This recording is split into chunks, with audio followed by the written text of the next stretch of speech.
Hey lacrosse friends, welcome back to Lacrosse League. I'm Steven Stamper, your host. It is so exciting because the National Lacrosse League is underway. We are through week one of the 2021-2022 season. Everyone's excited. I'm not sure if anybody could be more excited than all of the rookies making their debuts. And this week on Lacrosse Link, we have one of the two rookie players making their debut who scored the most points on the weekend. That's Patrick Dodds of Panther City Lacrosse Club, 5 points, including his first goal in the NLL. We join him to talk about how it was to get into the NLL, score that first goal, and enjoy the big time atmosphere. And on a slightly different note, we speak with Brian Witmer, who is a lacrosse junkie, a lifelong player and lover of the game. And he has gone from Oswego, New York, where his hometown, to Prague in the Czech Republic, where he is coaching with the Czech national team. He is playing in the Czech League, and he was just in the championship game of the NBLL Czech domestic league. So lots going on. Brian Witmer, who is working diligently to spread and share his love of the game of lacrosse, just like we all want to do, grow the game. Thanks so much for being with us here on Lacrosse Link, friends. This is your link to all things lacrosse. Beautiful play, Aaron Greyeyes. He is having himself a tournament. He made the save regardless of the crease call, and that shows he is at his acrobatic. In the middle, it just bounces off, but it's picked up and scored. And it's a ticket talking Mazda for the biggest. That's a comma and a comma and a comma. Gotta get it. Joining me on Lacrosse Link, Brian Witmer, live to our video from Radotín in Prague, Czech Republic. Welcome to the show. It's great to have you on. Thanks for having me. So we are going to talk about the journey of a young lacrosse-loving boy from Oswego, New York, who has wound up in Radotín, living for a while now, visiting at first, and then living in the Czech Republic. Can you just share with us quickly your journey in the game and what took you there?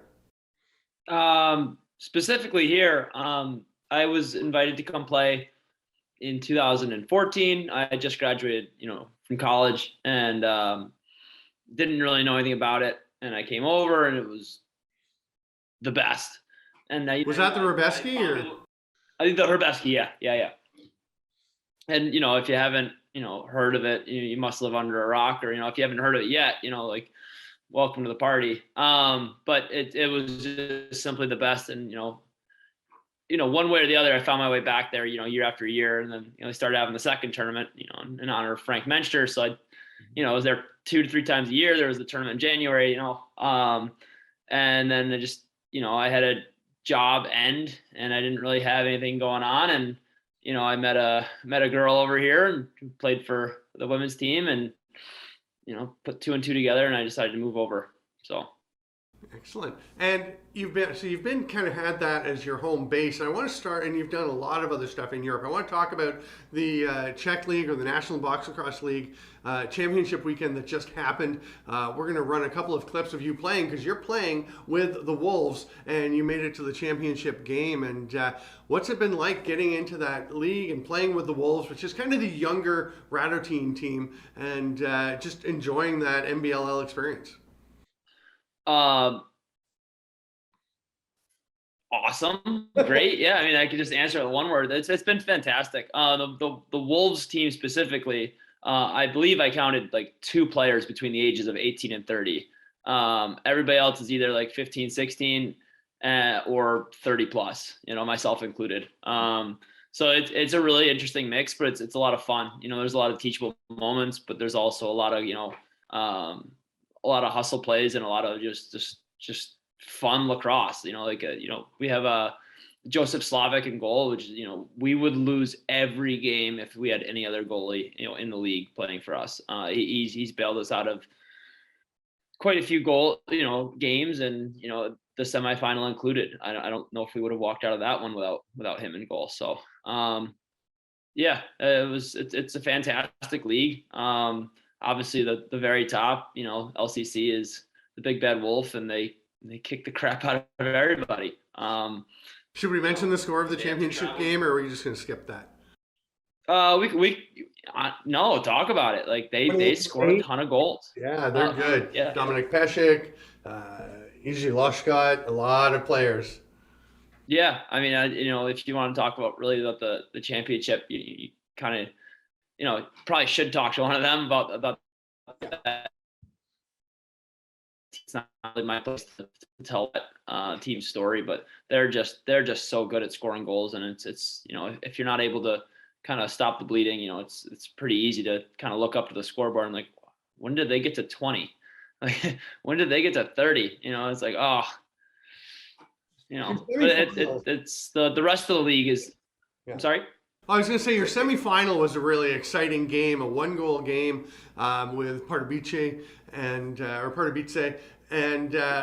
I had a great time watching it. It is available. We're going to show some clips from the semis and the final. There's the one that I really enjoyed where you're playing defense, you knock the ball loose, it rolls over center, you track it down, pick it up, and I remember watching it thinking, oh, be careful, because you're just over the center line and right by their bench in a position to be trapped. But what I loved was that you hustled so hard, you get there, and then you have this little peek to see where everybody is, and you hit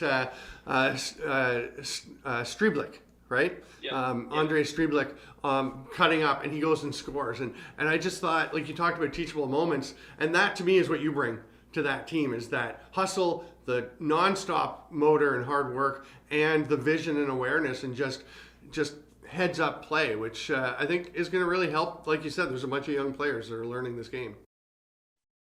Yeah. I honestly, I was going to throw that ball there. No, I knew someone was going to be running. Like, I kind of had, like you said, a peek back, and I saw some white jerseys. I was like, I think someone will run onto this, and like you said, actually the other player, Novotny from Pardubice took, he was coming at me, and I was like, all right, I'll take what's coming. And, after, he put a body on me, and it's like, I threw the ball up, and he went to sub off. I grabbed him by the shoulder. I'm like, hey, watch. And you can't see on the stream, obviously.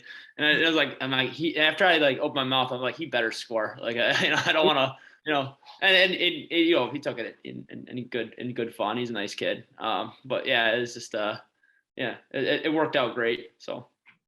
One of the other big moments for you obviously was winning the Alice Robeski tournament with the Glasgow Clydesiders, and we don't really have a lot of time to get into that, but I would encourage people to go watch that game. It was a great game from 2019. It would be. You have to harken back because it's been a long time ago. It is a long time ago. Nick Tintle with the big game-winning goal. I want to talk. We've got a couple of minutes left. I just wanted to ask about the other things. You've done clinics. You've played a pretty big role trying to grow the game of lacrosse in Europe, and I know you're very proud of that and very committed to making things happen on that side of the pond. Yeah, this is my full-time occupation. I do teach lacrosse in schools, in the area, 3 to 5 days a week. I coach for 4, 5, 6 days a week, sometimes 7. I have tried to help get a couple more programs going, in the Czech Republic. I am the head national team coach for the Czech Republic's men's field team. And I'm working on a couple cool little initiatives. I partnered with World Lacrosse to produce a translated video series of instructional drills.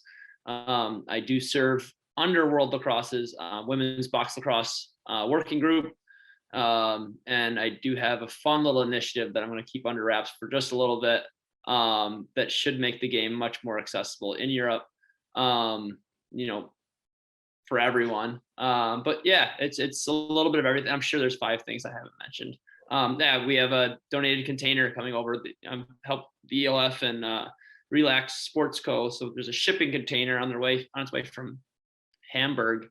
So we're gonna make, just tons of donated gear accessible for, nothing.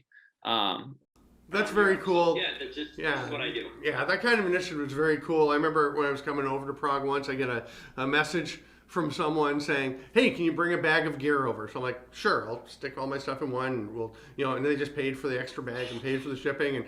And I meet somebody at the airport and of course check the bag so I can say, yes, I was involved in the packing of it, and just bring a bag full of gear over. And it felt pretty cool to do that, but I know you do that like constantly. And I don't know, I really appreciate that. And I want to extract a promise from you that you're going to come back on when this new initiative you can't talk about yet happens, and let us know what's happening and what it's all about.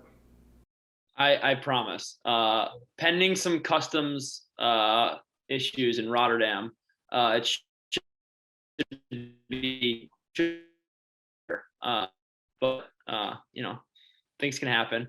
It's something about a global supply chain. It's not going so well. So tanker ships sitting in the harbors. I'm creating a little mystique here. I'm helping your show out. Just a little mystery. So everyone, come back soon to see more of the Brian Witmer revelation in the future on Lacrosse Link. Brian, thanks so much for being on. Please say hello to your lovely fiance, Yana. I know Carrie and I are very excited to get back together and spend some time together when we have the opportunity. I'm looking forward to having you back over here.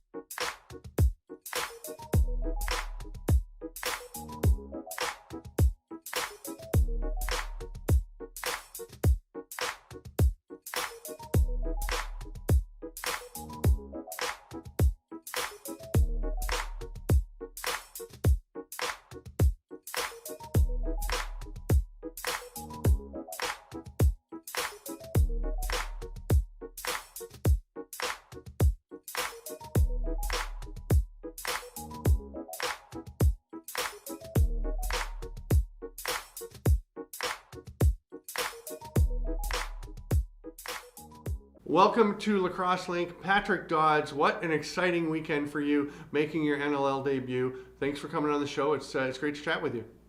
Yeah, thanks, Steve. I'm happy to be here.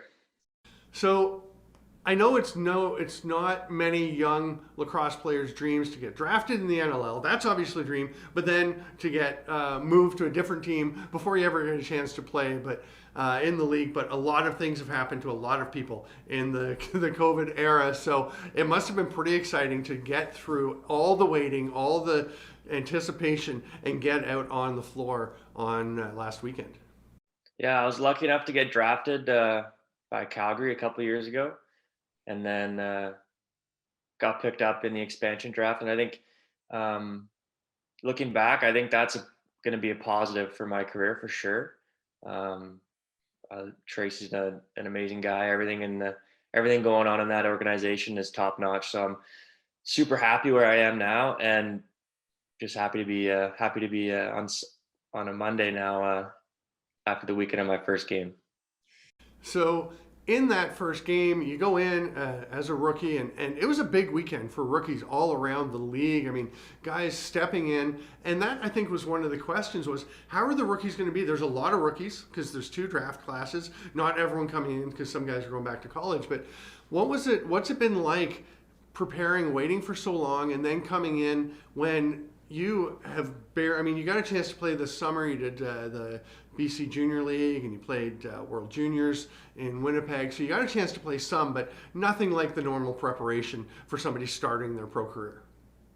Yeah, I think I was lucky to play a bit of junior. I think it's pretty awesome. There's a lot of good rookies in the league right now.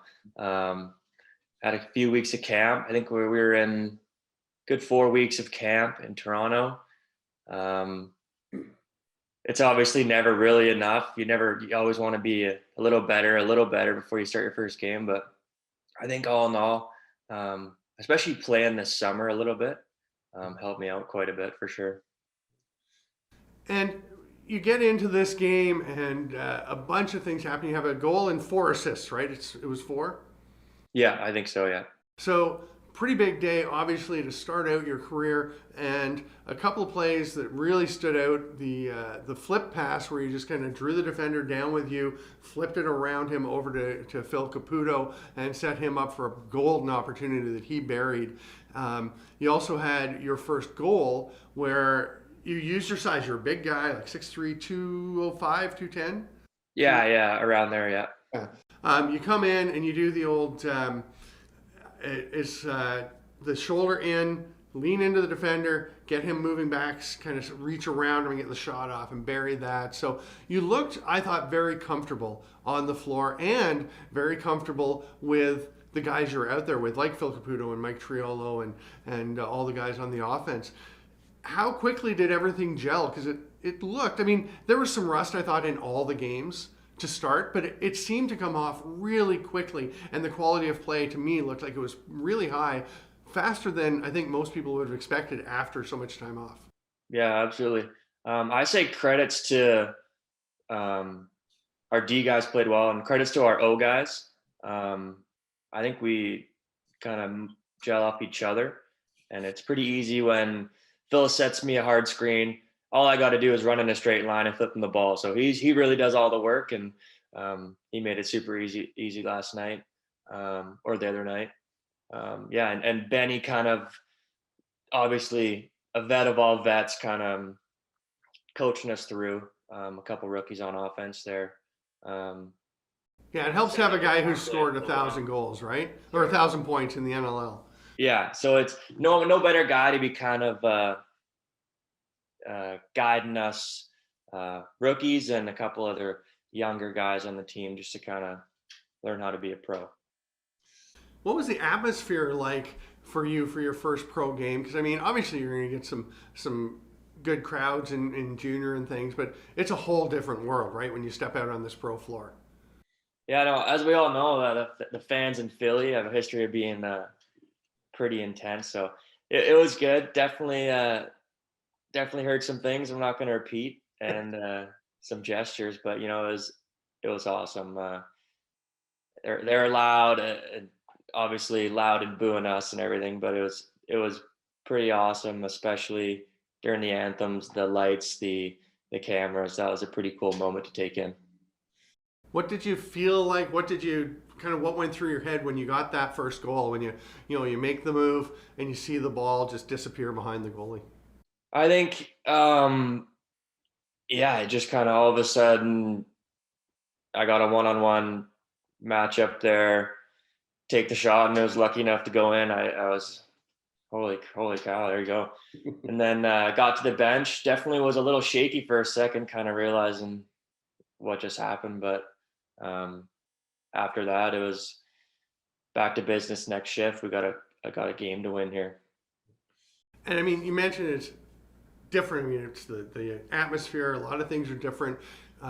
It's scoring goals is nothing you're not familiar with. Obviously, you've scored plenty of goals in your career, but you said it kind of hit you a bit different. What felt different about just the general play, the level of play, the pace, the entire atmosphere of being in the pro game out there with such great athletes?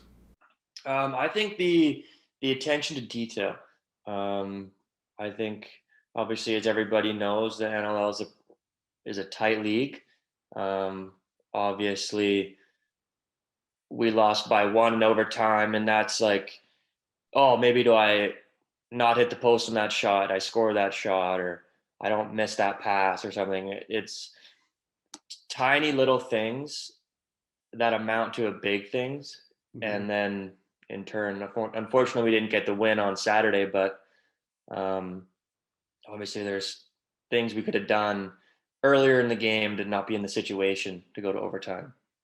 And I guess part of it, and this is something that comes with more experience, you hear all the time, guys having to learn, everyone has to learn the lesson of, like you said, think about, oh, if I hadn't done this, if this hadn't happened, if we'd done this, if we'd done that.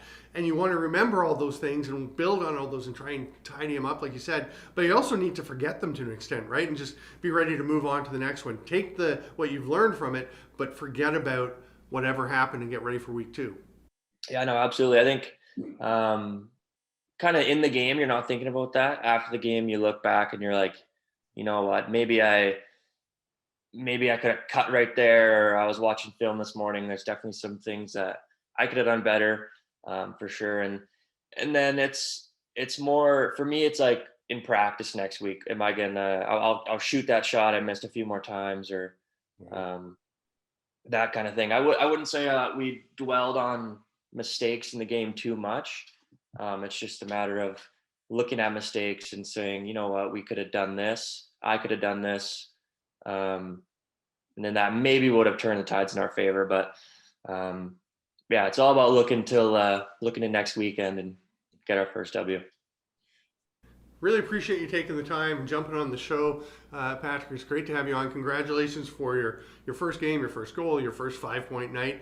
And as much as we talked about, hey, how do you deal with the mistakes? How do you deal with things that you want to correct? A lot of things went very well, so I'm sure you enjoyed it. I know your dad did. I heard from Will, always do, about his proud dad moment when you put that one in. And congratulations, and really looking forward to watching you progress. Yeah, thanks a lot for having me on.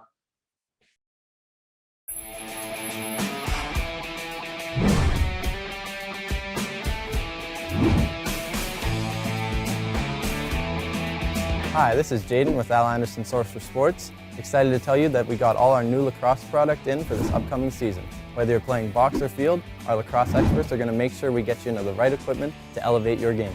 At Al Anderson Source for Sports, we know our stuff. All right, lacrosse friends, I hope you enjoyed those conversations with Patrick Dodds and Brian Witmer as much as I did. A couple of terrific guys, a couple of terrific players. Dodds, of course, the outstanding rookie for Panther City Lacrosse Club, and Brian Witmer is kind of a renaissance man in lacrosse, and it is great to see him still enjoying playing the game, but also taking on so many important roles on the other side of the floor. Speaking of international lacrosse, the first topic in the rundown is Scotland announcing the first 10 players forming the core of their team for the 2022 European Championship, Box Championship, that will be held in Hanover, Germany, the end of July, beginning of August next summer. All 10 were stalwarts from the 2019 World Championship in Langley. They are all returning. Among them, Cole Pachishevsky, and he was the third leading scorer in round robin play at the 2019 World Championships in Langley. He sat just behind Kieran McCardle and just above Cody Jamieson in the scoring ranks. Now, I get it, he wasn't playing against Canada, US, Iroquois, but he was playing against very good competition for Scotland and put up a ton of points. I believe it was 27 in the round robin games, and then he put up another 17 points in the playoffs. He is very talented. He was a second-round draft pick in the Arena Lacrosse League West Division. Looking forward to getting to that when he can get there. He's also a firefighter up in Prince George, and Pachishevsky is currently kind of stuck up in Prince George. Nobody can get anywhere in BC because of the flooding and the conditions of the road. So really pulling for him to get down and get to play again. He is excited to continue growing in his lacrosse career. The Toronto Rock, point 2 in the rundown, have moved to Hamilton. They are really embracing the community. They've got new jerseys coming out that they're going to wear one night, black and gold, to pick up the Hamilton Tiger Cats theme.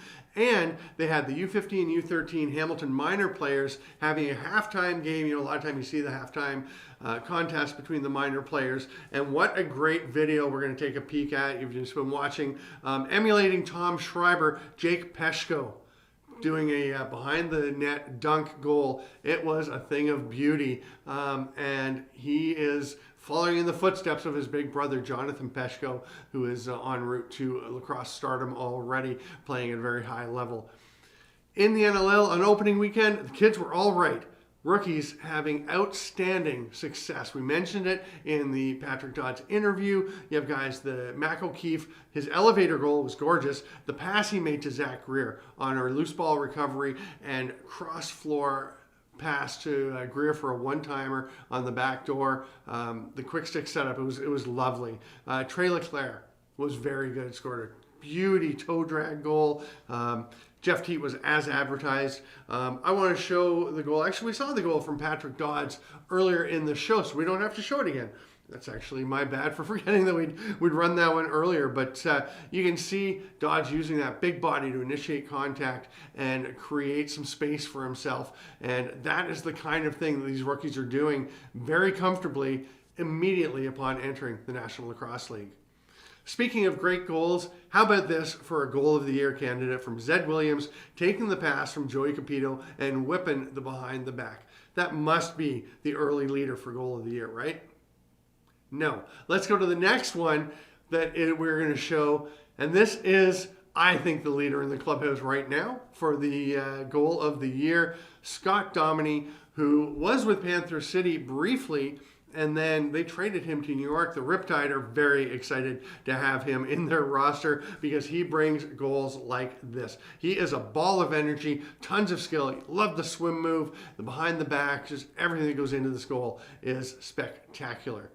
And finally, we're going to wrap up with talking about something that our other guest this week, Brian Witmer, was involved in, which is the National Lacrosse League in the Czech Republic.